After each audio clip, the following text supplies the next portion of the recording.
Hello students, welcome on my channel.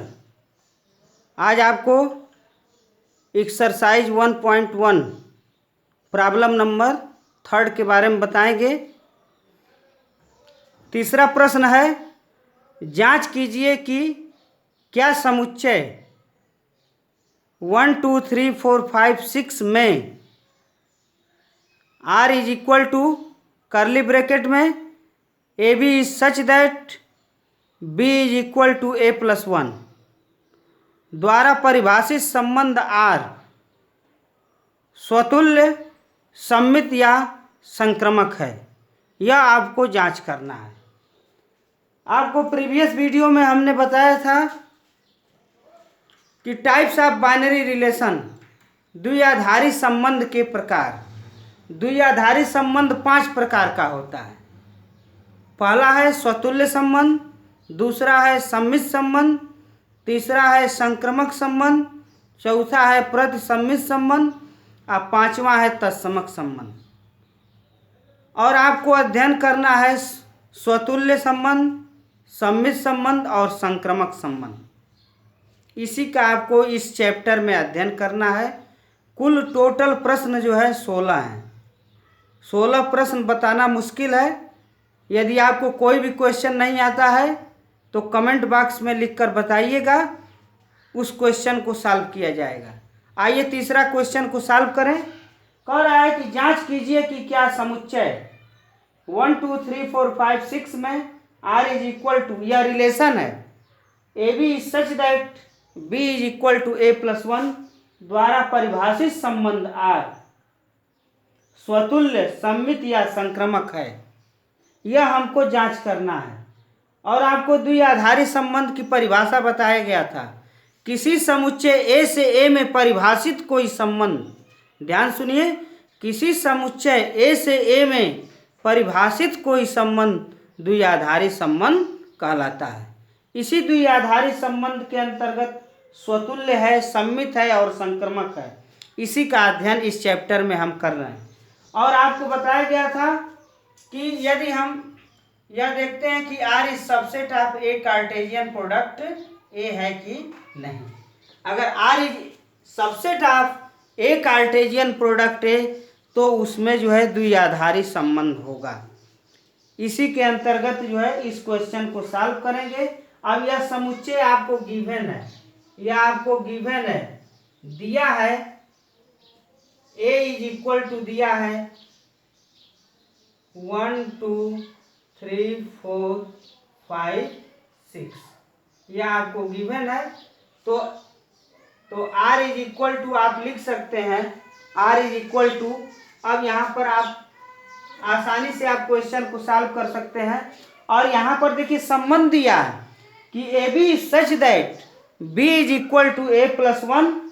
तो हम क्या करेंगे, यह ए की वैल्यू 1 2 3 4 5 6 जो है इस रिलेशन में जो रखेंगे कि इसका मान क्या आता है। यदि ए की वैल्यू यहाँ पर 1 रखते हैं तो इसका मान क्या आएगा, बी का मान 2 आएगा। 2 रखते हैं तो क्या आएगा, 3 आएगा।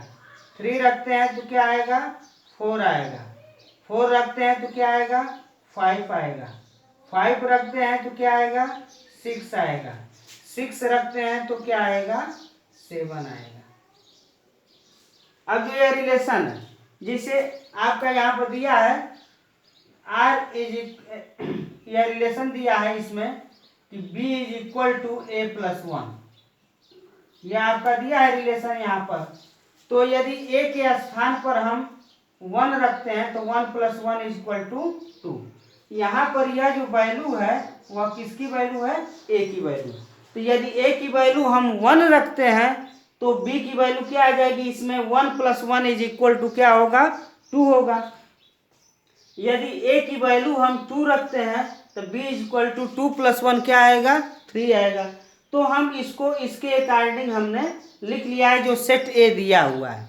अब जो है कि जांच करना है कि क्या यह संबंध R स्वतुल्य है।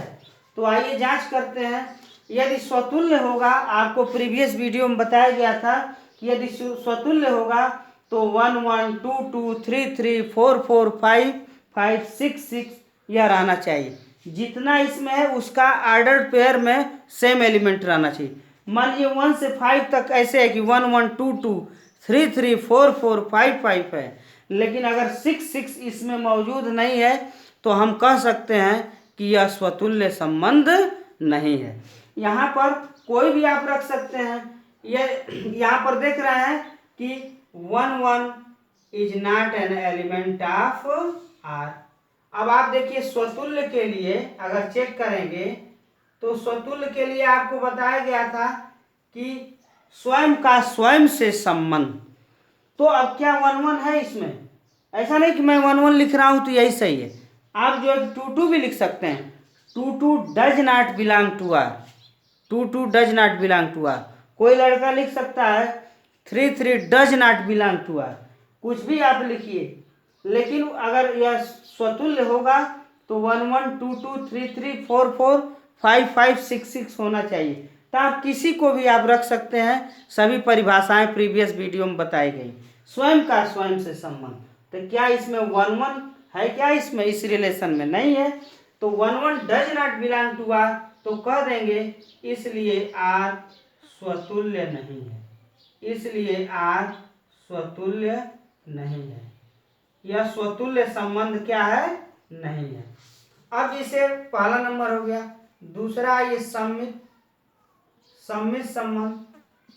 सम्मित संबंध को बताया गया था आपको कि X Y is an element of R implies that yx is an element of R।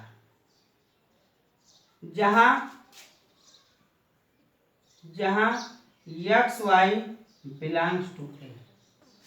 अब यहाँ पर देखिए आप कुछ भी ले लीजिए, इसमें 1 2 ले लीजिए, चाहे कुछ भी ऐसा लीजिए कि इसमें इसका या 1 2 हो तो 2 1 चाहिए, 2 3 हो तो 3 2 चाहिए। जिसे अगर आप रखते हैं कि 1 2 is an element of R. आप देखिए यहाँ पर 1 2 तो है, 1 2 belongs to R implies that क्या 2 1 है क्या इसमें मौजूद? क्योंकि सम्मित संबंध को बताया गया था कि X Y belongs to R implies that Y X belongs to R where X Y belongs to A. तो 1 2 belongs to R implies that क्या 2 1 है क्या इसमें? नहीं है। इसमें देखिए इस रिलेशन में कहीं 2 1 दिखाई दे रहा है, तो देख रहे हैं 2 1 नहीं है, तो लिखेंगे 2 1 does not belong to R. यदि ऐसा है 1 2 belongs to R implies that 2 1 does not belong to R, तो हम कह सकते हैं इसलिए संबंध सम्मित नहीं है। इसलिए संबंध आर सम्मित नहीं है।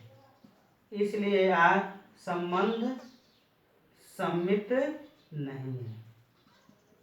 अब आइए तीसरा है स्वतुल्य संबंध, संक्रमक संबंध। तीसरा आपका है संक्रमक संबंध।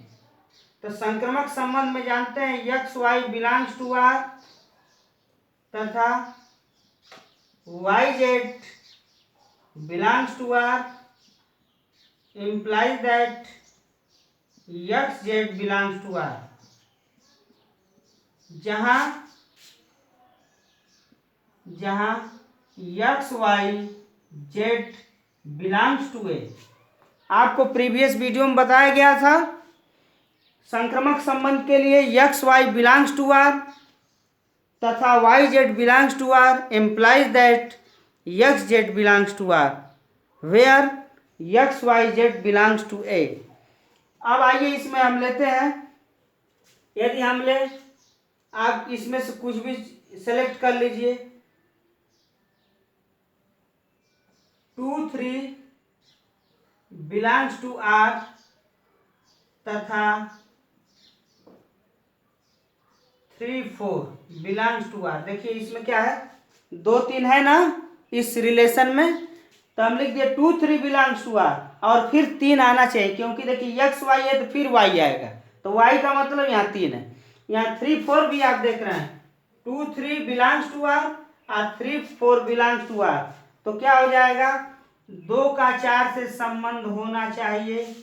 implies that 2 4 2 का किससे होना, जिसे देखिए इसमें क्या यक्स का जेड से हो रहा है कि नहीं, यक्स का संबंध जो है इसमें जो है जेड से होगा, यक्स का संबंध जेड से होगा। तो क्या 2 4 है क्या इसमें, इस रिलेशन में नहीं है, तो 2 4 does not belong to R, इसलिए आर संक्रमक संबंध नहीं है, इसलिए आर संक्रमक संबंध नहीं है, इसलिए आर संक्रमक संबंध नहीं है। देखिए आपको जितने भी परिभाषाएं दी गई हैं वह इम्पॉर्टेंट हैं। स्वतुल्य संबंध का आपको याद रखना पड़ेगा, X X belongs to R. सममित के लिए याद रखना पड़ेगा X Y belongs to R implies that Y X belongs to R. संक्रमक संबंध के लिए याद रखना पड़ेगा X Y belongs to R तथा Y Z belongs to R implies that X Z belongs to R where X Y Z belongs to A. यदि यह आपको पता है तो आप कोई भी क्वेश्चन जो है विद इन 5 मिनट में सॉल्व कर सकते हैं। इस एक्सरसाइज 1.1 में जो है टोटल 16 प्रश्न है। यदि आपको कहीं प्रॉब्लम होगा तो हमको कमेंट बॉक्स में लिखिएगा। नेक्स्ट टॉपिक जो है आपका रहेगा फलनों के प्रकार, काइंड्स ऑफ फंक्शंस।